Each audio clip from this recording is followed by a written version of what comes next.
Salut à tous, j'espère que vous allez bien. On se retrouve aujourd'hui pour une petite vidéo au milieu de la mini-série sur Robert Durst. C'est une vidéo que j'avais pas forcément prévu de faire à la base, pour être très honnête. Je pensais jamais aborder ce sujet, mais comme j'ai reçu beaucoup de demandes à propos de mon générique en fait, je me suis dit que j'allais vous faire une vidéo pour vous expliquer toutes les images qu'on peut y voir et puis comment est-ce que je l'ai fabriqué, quelles ont été mes inspirations, etc. Alors je vous laisse vous installer bien confortablement, éteindre vos lumières, prêter une grande attention au générique qui va arriver puisque ça va être le sujet de cette vidéo. Et si vous êtes prêts, c'est parti!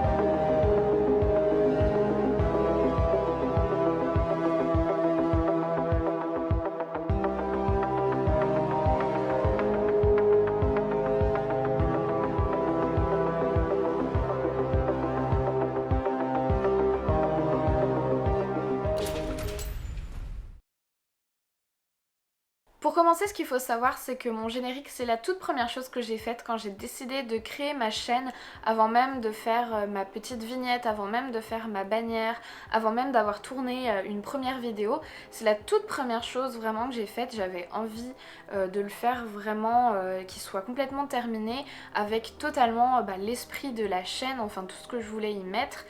Et vraiment en fait je pense que j'ai passé des jours entiers à le créer parce que c'était quelque chose pour moi qui était très important. Je pense que ce générique il retranscrit bien tout ce qu'on voit dans ma chaîne et je vais vous expliquer pourquoi est-ce que j'ai choisi ces choses là.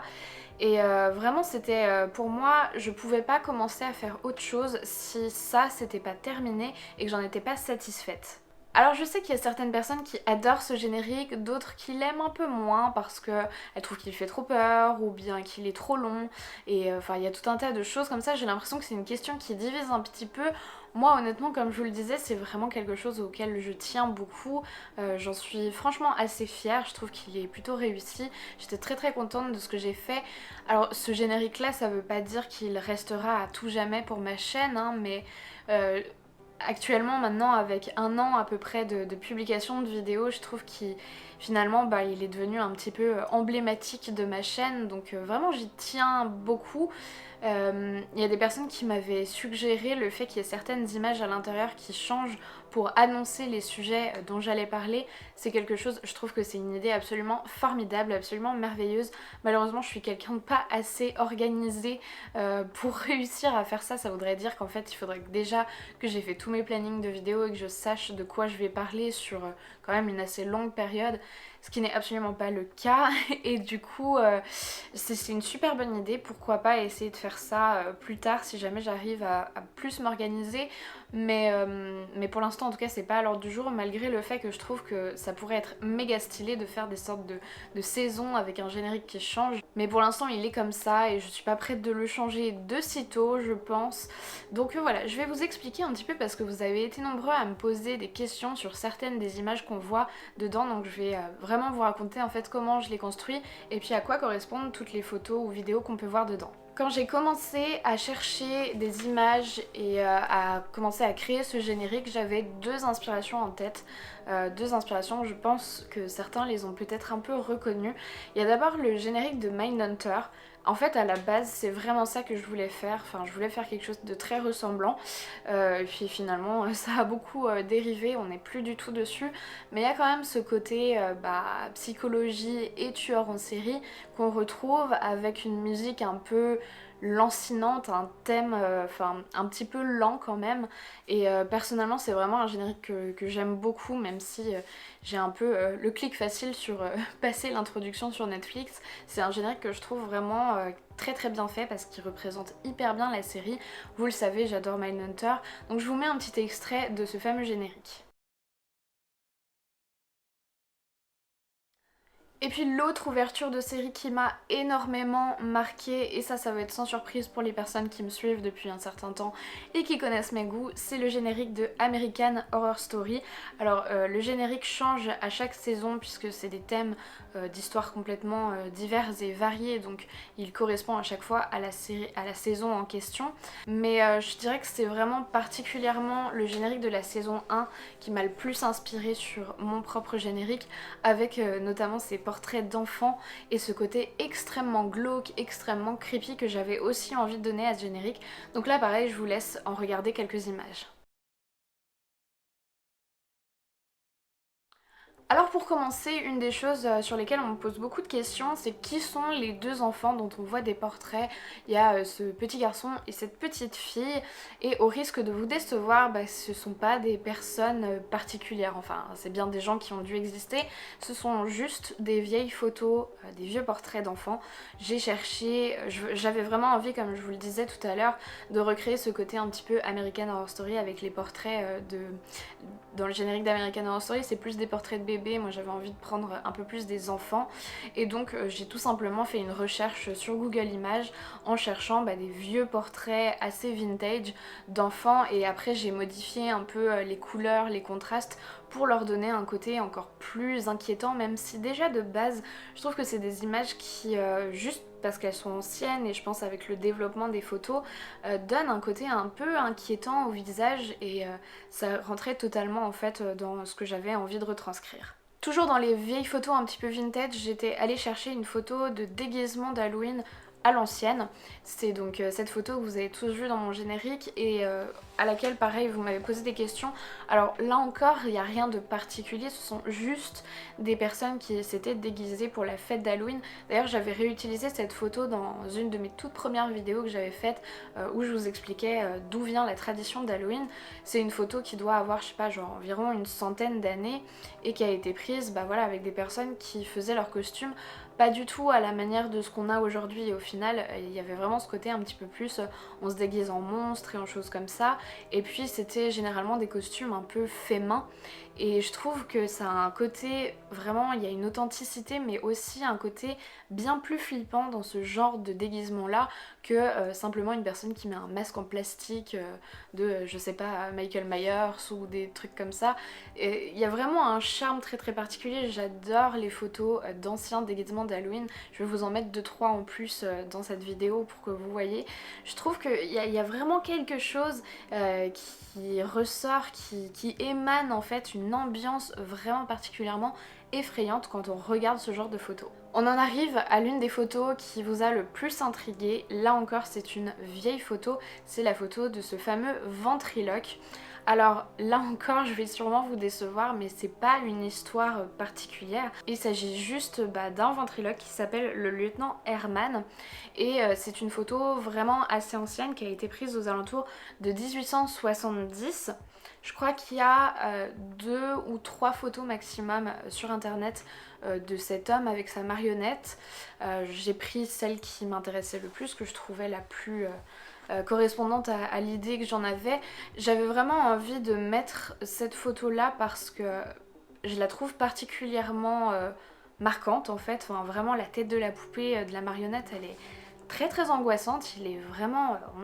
il a un côté humain et en même temps complètement grotesque, et il fait vraiment vraiment très peur. Même si apparemment il n'y a pas du tout eu d'histoire de crime ou quoi que ce soit avec ce personnage, mais vraiment il m'a interpellée, j'avais très envie de le mettre, et surtout je pense que je suis assez sensible à la figure du ventriloque. C'est quelque chose, personnellement j'ai pas trop peur des clowns par exemple, mais les ventriloques je sais pas pourquoi, c'est quelque chose qui me met assez mal à l'aise, et vous allez le voir en fait dans tout le générique, j'ai mis vraiment des choses qui se rapportent à moi, des choses assez personnelles, donc ça c'est un petit facteur de, c'est pas une phobie mais c'est quelque chose qui, avec lequel je suis pas très à l'aise, et du coup voilà, j'ai choisi cette photo là, même si là encore il n'y a pas d'histoire particulière de crime derrière. Ensuite, je pense que la plupart d'entre vous les auront reconnus, j'ai mis plusieurs mugshots. Donc vous savez, ces espèces de photos de face et de profil qui sont issues de la technique du bertillonnage dont je vous avais parlé dans la vidéo sur l'identification des individus. Donc j'ai choisi trois personnages, trois tueurs en série vraiment très connus. Vous avez donc Ed Kemper, Ted Bundy et Jeffrey Dahmer, qui sont pour moi des tueurs en série vraiment emblématiques. C'est des cas extrêmement connus, hein. Je pense que tout le monde a déjà entendu parler de leur histoire, en tout cas toutes les personnes qui s'intéressent un petit peu à la criminologie puis aux tueurs en série. Et c'est des profils que j'affectionne entre guillemets, dans le sens où c'est des histoires que je trouve vraiment très intéressantes d'un point de vue criminologique, d'un point de vue psychologique aussi. C'est trois hommes qui ont quand même des profils assez différents. Donc voilà, j'avais pas envie de prendre des tueurs qui étaient trop proches en termes de ce qu'ils pouvaient faire ou pas. Donc vous avez à la fois Jeffrey Dahmer avec la nécrophilie, le cannibalisme, vous avez Ted Bundy avec ce côté extrêmement séducteur qui l'a rendu très connu, et puis Ed Kemper qui est vraiment l'incarnation pour moi du tueur en série comme on se le représente. Vous savez, cette personne extrêmement intelligente qui se fait pas attraper et qui commet ses crimes en toute impunité sans qu'on devine que c'est lui. Donc voilà, j'avais envie de prendre ces trois personnages là, à la fois parce que tout le monde les connaît, tout le monde les reconnaît, et puis aussi pour tout le panel en fait qu'ils peuvent représenter au niveau des tueurs en série. Ensuite, vous retrouvez des photos ou même vidéos de certains endroits dans lesquels on voit rien de spécial, mais que je trouvais généralement qu'on retrouve en fait dans les histoires de crimes. Donc vous avez par exemple la forêt, vous avez la cabane abandonnée, il y a la porte de grange, il y a le couloir d'hôtel, enfin tout un tas de lieux en fait que vous voyez dans le générique vide avec rien, mais que je trouve en fait angoissant parce qu'on a entendu plein d'histoires de crimes qui se sont déroulées dans ce genre d'endroit. Et voilà, j'ai recherché en fait des photos ou surtout des vidéos qui étaient libres de droit, donc que j'avais le droit d'utiliser pour les mettre dans le générique et pour encore une fois recréer cette ambiance qui fait penser au crime, qui fait penser que dans ce genre d'endroit il peut se passer quelque chose de glauque. Et voilà, c'est des photos d'illustration en fait, c'est pas des vrais endroits où il y a eu des choses, mais je trouvais que ça donnait en fait plein de cadres différents pour des histoires de meurtres, de disparitions, etc. Un des passages que je préfère moi dans le générique, c'est ce moment où on voit le triangle nuageux. C'est quelque chose que j'ai mis de manière assez brève, que j'avais envie quand même de mettre dans le générique parce que pour moi, et alors là c'est vraiment mon interprétation personnelle, ça représente un petit peu plus le côté plus surnaturel, paranormal, les histoires un peu étranges et inexpliquées. Je trouve que le côté triangle, ça fait tout de suite penser, vous savez, aux Illuminati, aux théories du complot, avec ces espèces de petits nuages ou de fumée, on a ce côté un peu ésotérique, mystérieux. Et ça me fait un petit peu penser aussi au monde de la magie ou à celui des esprits. Enfin, j'avais vraiment envie d'évoquer, d'ouvrir un petit peu la porte sur le pan un peu plus paranormal, un peu surnaturel, parce que c'est quelque chose qui m'intéresse beaucoup, dont je parle assez peu finalement sur la chaîne pour l'instant, mais j'ai envie de me laisser la possibilité de peut-être plus le faire plus tard, on sait pas.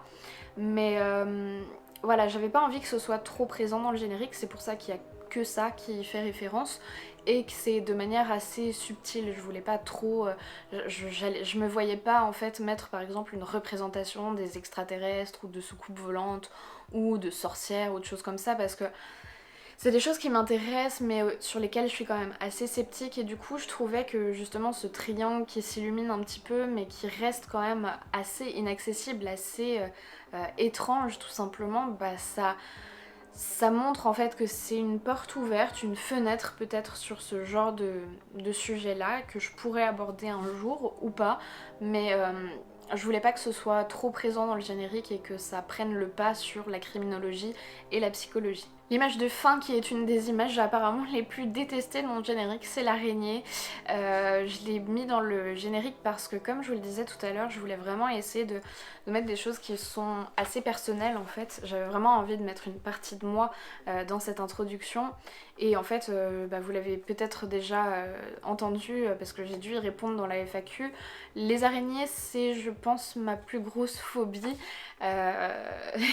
C'est quelque chose qui moi-même me fait vraiment peur et cette araignée là particulièrement je la trouve vraiment dégueulasse. C'est typiquement les araignées que je trouve les plus dégueulasses avec leurs pattes toutes fines et bien pointues là. C'est vraiment... ça me fout... Moi-même ça me dégoûte et ça me fout des frissons. Ça va, je suis tout à fait capable de regarder une vidéo ou des photos où on voit des araignées, je suis pas phobique à ce point-là, mais voilà, j'avais envie de mettre ce petit côté un peu flippant, vraiment complètement dirigé contre moi en fait dans le générique. Ensuite à plusieurs reprises vous voyez des sortes de taches qui s'étendent au fur et à mesure de l'avancée en fait du générique. Donc ça commence par ça et puis on les revoit à plusieurs moments et ça c'est vraiment quelque chose qui était très important pour moi de mettre dans le générique et j'ai beaucoup travaillé sur ces images, elles ont pas mal été retouchées, retravaillées pour vraiment arriver à ce résultat qui était celui que je voulais en fait. C'est ma référence plus ou moins au test de Rorschach, qui est un test vraiment très connu dans le monde de la psychologie et de la psychanalyse notamment, parce que ça a été vu et revu dans tous les films en fait. Vous savez, ces espèces de planches avec des taches d'encre que les psychiatres utilisent pour demander aux patients qu'est-ce que vous voyez dedans. C'est ce qu'on appelle un test projectif, donc la personne regarde les planches, regarde les taches, et puis elle dit ce qu'elle voit dedans. Et ensuite, on peut normalement, en analysant les réponses, connaître un petit peu plus le fonctionnement des instances psychiques, etc. Et voilà, pour moi, c'est vraiment quelque chose qui est sûrement le plus iconique de la psychologie. Si j'ai besoin de représenter la psychologie, je pense que c'est le symbole que j'utiliserai le plus facilement, je trouve. C'est quelque chose qu'on connaît tous et qui vraiment nous ramène à la psychologie. Et c'est vraiment la teinte que j'avais envie de mettre le plus en avant avec la criminologie pour que ce soit presque au même niveau et qu'on comprenne tout de suite que on est bien sur une chaîne qui va parler de ces deux aspects-là. Et d'ailleurs ça je l'ai vu après avoir créé mon générique je crois, mais il y a la série The Sinner qui a utilisé à peu près le même principe, hein. C'est trop bien fait, il est vraiment magnifique aussi leur générique. D'ailleurs c'est une série que je vous recommande beaucoup si jamais vous l'avez pas vue, je l'ai beaucoup aimée, elle m'a fait un petit peu penser à True Detective dans le même genre. Et voilà, c'est aussi un générique qui est fait avec des taches d'encre dans lesquelles sont mêlés les personnages, etc. Et qui fait là encore référence à ce fameux test du Rorschach. Et pour donner un petit peu le même pendant, mais pour la criminologie, j'ai utilisé cette image qu'on voit à la toute fin quand il y a le nom de ma chaîne qui s'affiche avec du sang qui semble couler et se diffuser dans de l'eau. Ça en fait à la base c'était une simple vidéo vous savez quand les gens lâchent de l'encre dans de l'eau et qu'on regarde la diffusion. Et donc là encore je l'ai retravaillé pour lui donner ce côté rouge, pour donner l'impression que c'est du sang. C'était un petit peu la même façon qu'avec les taches d'encre, mais pour faire le côté plus criminaux de la chaîne. On a ensuite une autre photo qui a vraiment intrigué beaucoup d'entre vous. Vous avez été nombreux à me poser des questions dessus. C'est cette fameuse photo où on voit une voiture avec plein de personnes autour qui portent des espèces de capes et qui ont l'air de faire des incantations où on sait pas trop ce qu'ils font. Ça fait un peu penser à une secte ou à quelque chose de peut-être presque magique. Et vous avez été beaucoup à me demander de vous raconter l'histoire de cette photo là, et je vais certainement encore vous décevoir parce que c'est pas une vraie photo, c'est une mise en scène en fait. C'est un extrait d'un court-métrage qui a été réalisé par Marc Brochard en 1997. Le court-métrage s'appelle Coven et je l'avais trouvé sur YouTube il y a déjà de ça des années. Si jamais j'arrive à le retrouver, je vous mettrai le lien en barre d'infos si jamais ça vous intéresse de le regarder. Honnêtement, c'est très loin d'être un chef-d'œuvre ce court-métrage, hein, il est pas excellent. Mais par contre, il y a une espèce d'ambiance que j'ai beaucoup aimée. Elle est vraiment très particulière, c'est très glauque. C'est pas forcément très bien joué, c'est pas forcément, il y a pas de budget, mais je trouve que finalement ça lui donne un espèce de petit charme et ça m'avait beaucoup marqué, et notamment cette scène là avec la voiture et tous les gens encapuchonnés qui sont autour, ça me faisait vraiment penser à l'aspect secte. Et voilà, du coup c'est pour ça que j'ai mis cette image qui n'est donc pas une image d'une scène réelle, c'est bien une fiction qui a été réalisée. Ensuite, ça je sais pas si vous l'avez tous remarqué, mais dans le générique il y a une image subliminale, enfin que j'ai voulu être un petit peu subliminal, caché, j'avais envie de le faire au moins une fois dans le générique. Donc dites-moi dans les commentaires si jamais vous l'aviez vu ou pas. Donc c'est une image en fait sur laquelle on voit des personnes qui sont principalement des enfants, et il y en a vraiment beaucoup, hein, ça remplit comme tout un chemin, qui portent des masques à gaz. Et ça pour le coup c'est une vraie photo, j'ai fait mes recherches et en fait j'ai découvert l'histoire derrière ça et je la trouve vraiment assez intéressante. Donc ce groupe de personnes, il s'agit de la Pioneer Organization qui a eu lieu en fait en Union soviétique. C'est une photo qui a été prise en 1937, donc peu de temps avant le début de la Seconde Guerre mondiale. Et si vous voulez, cette organisation-là, c'était pour les jeunes qui vont du coup par la suite combattre l'Allemagne nazie pendant la guerre et qui s'entraînaient en fait. C'était un peu comme un espèce de... Si j'ai bien compris, mais je suis désolée, je vais rendre ça un petit peu...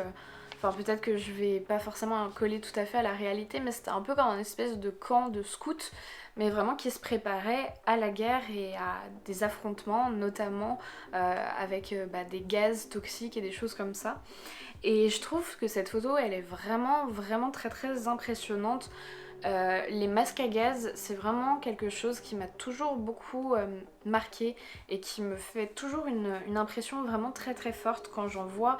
Je trouve que c'est à la fois vraiment terrifiant parce que ça évoque tout de suite la mort, la toxicité, etc.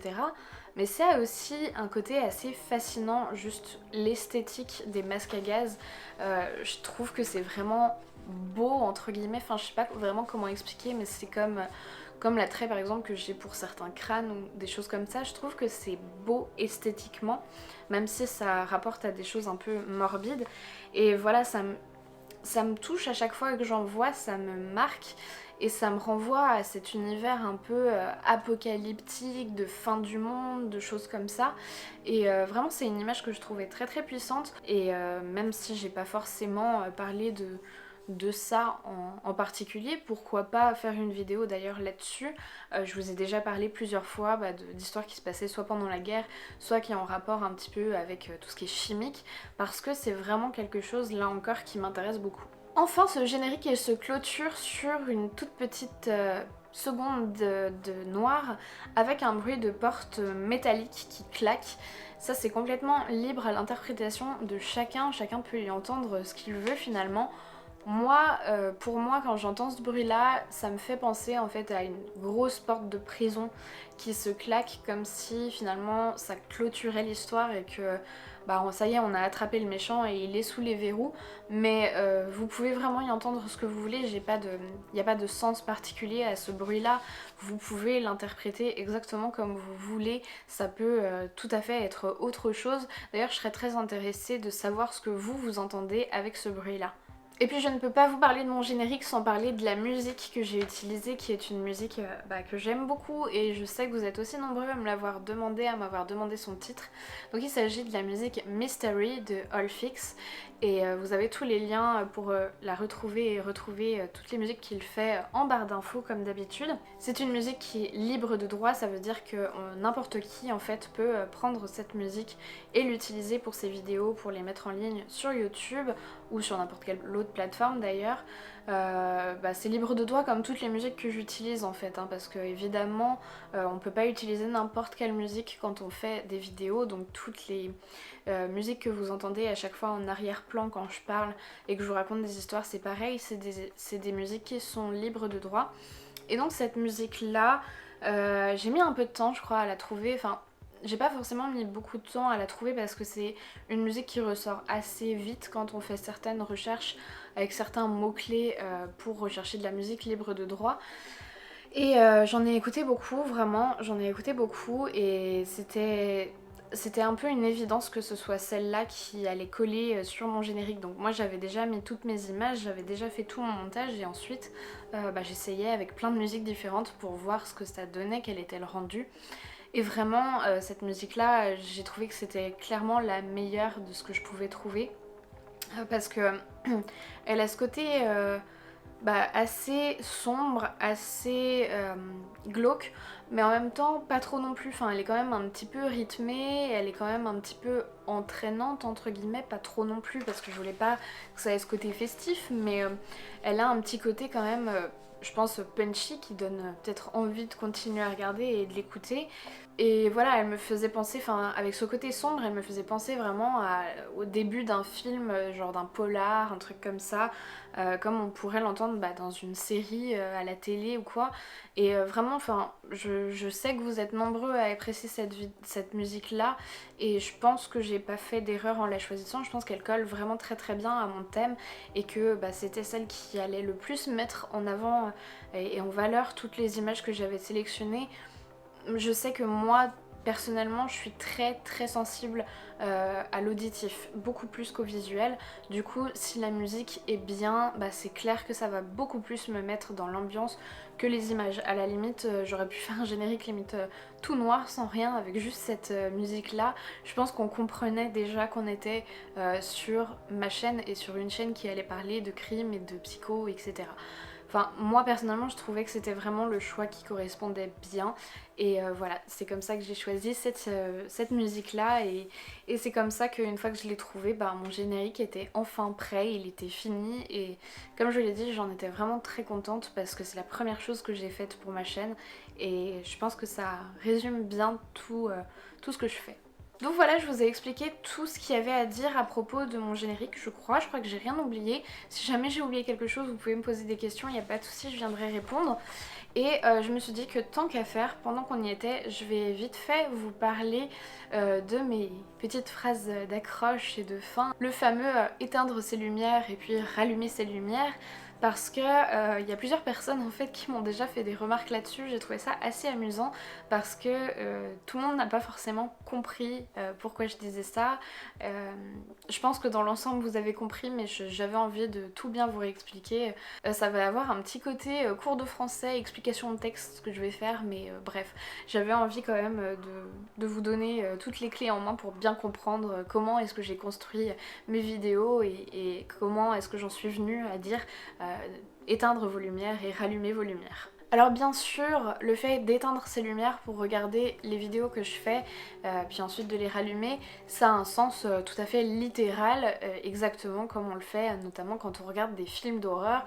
Pour bien se plonger dans l'ambiance, en général on éteint ces lumières et comme ça on est vraiment uniquement concentré sur ce qu'on regarde. Donc il y a ce premier niveau là, mais il n'y a pas que ça en fait. Quand je parle d'éteindre ces lumières au début et de rallumer ces lumières à la fin, c'est parce que j'ai vraiment en fait envie, en disant ça, et si vous me suivez et si vous le faites vraiment, de créer cette espèce de bulle ou de parenthèse peut-être par rapport au monde réel, par rapport à la réalité, et vraiment que ce soit un moment un petit peu spécial, un petit peu à part. Et donc je commence la vidéo en éteignant les lumières et puis quand c'est terminé on les rallume pour se ressortir de cette bulle là, et c'est vraiment en fait ma volonté que de faire en fait des histoires que je vous raconte qui sont généralement quand même des histoires tragiques, très tristes, très sombres, de bien vous le sortir du réel pour que vous soyez à fond sur l'histoire que je vous raconte, mais qu'une fois que c'est terminé, on en sort en fait. On reste pas plongé là-dedans. Et c'est vraiment le côté symbolique en fait, on rallume ces lumières à la fin, c'est vraiment pour dire ça c'était le côté très sombre, mais c'est une bulle en fait dans laquelle on s'est plongé volontairement, mais on en ressort en rallumant les lumières. Donc on a ce côté finalement où on va se rassurer et peut-être je sais pas, comme reprendre une grande bouffée d'air frais parce que ça y est, on rallume les lumières et ça y est, c'est terminé. C'est vraiment en fait ça que j'avais envie de créer avec ces deux petites phrases qui ouvrent et ferment l'histoire pour que finalement en fait ça vous permette peut-être de créer une certaine distance aussi avec tout ce que je raconte, parce que je sais que si on est trop tout le temps là-dedans et si on n'arrive pas bien à s'en sortir et à démarquer ça de son quotidien, de sa réalité, ça peut avoir un côté peut-être effrayant de parler tout le temps de crimes ou de tueurs en série. Moi maintenant je suis complètement habituée, puis ça fait vraiment partie de mon travail et de ce que je fais de ma vie, donc c'est pas spécialement dérangeant, mais même je trouve que c'est quand même important en fait d'avoir ce côté, c'était une parenthèse dans la vie réelle et maintenant on peut revenir à sa vie normale et on peut souffler quoi. Donc c'est vraiment comme ça que j'ai pensé ces deux phrases-là. Et puis il y a aussi encore un troisième niveau, on va dire, avec le rallumer ses lumières qui est vraiment très très important pour moi. Parce que rallumer ses lumières, du coup, c'est comme je disais, donc sortir de cette espèce de bulle un peu de noirceur. Mais rallumer ses lumières, donc ça permet de se rassurer, mais c'est aussi pour moi une référence en fait au fait de garder son sens critique toujours en éveil. Et c'est difficile de vous expliquer ça, j'arrive pas à forcément bien trouver mes mots, mais je pense que vous connaissez forcément l'expression il a pas la lumière à tous les étages. Enfin, souvent on parle de la lumière pour parler en fait de l'intelligence ou de la conscience, de tout un tas de choses. Et c'est vraiment ça en fait que je veux aussi dire avec le n'oubliez pas de rallumer vos lumières. C'est vraiment en fait, là pendant le temps d'une vidéo, vous m'avez fait confiance, je vous ai presque pris par la main et je vous ai donné tout un tas d'éléments sur une histoire. Mais faut pas en rester là en fait, si jamais ça vous intéresse ou quoi, faut pas me croire sur parole sur tout ce que je dis, parce que je suis un être humain, que j'ai pas la science infuse, que je peux me tromper, que je peux avoir un avis avec lequel vous n'êtes pas d'accord, et du coup quand je vous dis n'oubliez pas de rallumer les lumières, ça veut aussi dire ça. Ça veut aussi dire gardez votre esprit critique, même sur ce que moi je viens de faire sur cette vidéo, puis sur tout le reste. Gardez vraiment toujours en tête que il faut que vous fassiez vos propres opinions, vos propres avis, que vous preniez vos propres renseignements sur tout un tas de choses. Et en fait, c'est ça, rallumer vos lumières, c'est à la fois sortir de cette histoire triste ou glauque ou quoi que ce soit, à la fois se rassurer, mais aussi continuer à toujours stimuler votre esprit pour essayer de réfléchir à d'autres façons de voir les choses, etc. Je sais pas si j'arrive à être très claire dans ce que je dis, mais voilà, c'était vraiment, cette phrase est vraiment très très importante pour moi. Évidemment que je l'ai aussi faite et choisie parce que sur YouTube, il y a beaucoup de choses qui se font comme ça, de petites phrases d'intro et de petites phrases de fin. Quasiment tous les youtubeurs que je regarde le font et ont cette manière de faire là, mais moi j'avais quand même essayé de réfléchir à avoir quelque chose qui me corresponde déjà, qui corresponde aux vidéos que je fais, à ma chaîne, et puis qui s'adresse vraiment à vous. Donc voilà, ça me semblait important de vous en parler et puis de vous expliquer rapidement pourquoi est-ce que je dis ces choses là dans cette vidéo. Je pense que c'était le meilleur moment pour le faire parce que sinon je sais pas à quel autre moment j'aurais pu le faire. Voilà, j'espère vraiment que cette vidéo vous a plu. J'espère que j'ai pas parlé trop longtemps. Je pense que la vidéo devrait pas être trop longue. Mais on sait jamais avec moi, hein. Dès que je me lance sur quelque chose, je peux ne pas m'arrêter pendant longtemps. Donc voilà, j'espère vraiment que vous avez apprécié cette vidéo, que ça a répondu à toutes vos interrogations, notamment sur certaines des images qu'on voit dans les génériques qui vous posaient beaucoup de questions. Et puis si vous l'avez apprécié, n'oubliez pas comme d'habitude de mettre un petit pouce en l'air et puis de vous abonner à ma chaîne si jamais c'est pas encore fait, si jamais c'est la première vidéo que vous regardez, je ne sais pas. Bienvenue à vous dans ce cas-là. Et voilà, moi je vous dis à très vite pour un prochain épisode. On se retrouve du coup en fin de semaine pour clôturer et pour que je vous donne la suite de l'extraordinaire vie de Robert Durst. Et vous allez voir, on va parler de choses vraiment très intéressantes. J'espère que certains d'entre vous auront eu le temps d'aller regarder le documentaire que je vous avais conseillé. Je vous fais plein de gros bisous. Je vous dis à très vite du coup pour le prochain épisode sur Robert Durst. Et en attendant, n'oubliez surtout pas de rallumer vos lumières. 1, 2, 3